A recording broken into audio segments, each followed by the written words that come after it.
अस्सलाम वालेकुम, आप देख रहे हैं के न्यूज़ HD। मैं हूं हारिस अली शाह गिलानी। चलते हैं आज की अहम खबरों की तरफ। रुख करेंगे शहदादपुर का। शहदादपुर शहर के इलाका हाउसिंग सोसाइटी से मुबैना तौर पर बहनोई के हाथों अगवा होने वाली फौजिया भट्टी बाजियाब न हो सकी। वालदेन का एहतजाज, फौरी बाजियाबी का मुतालबा। 5 रोज काबिल दामाद हाशिम भट्टी ने बेटी फौजिया को घर से जबरदस्ती अगवा किया। मुकदमा दर्ज होने के बावजूद पुलिस ने कोई कार्रवाई नहीं की। वो पैसे मांग रहे हैं। मुसम्मात सीमा भट्टी नवाबशाह का रिहायशी मुलजिम हाशिम भट्टी से बड़ी बेटी आसमा की शादी हुई है, जिससे 4 बच्चे हैं, जो छोटी बेटी को अगवा करके नाइंसाफी की है। पुलिस भी मदद नहीं कर रही।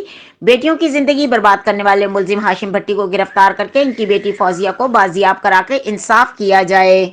मजीद खबरों और अपडेट्स के लिए हमारे साथ रहिएगा। तब तक के लिए अपना ख्याल रखिएगा। अल्लाह हाफिज।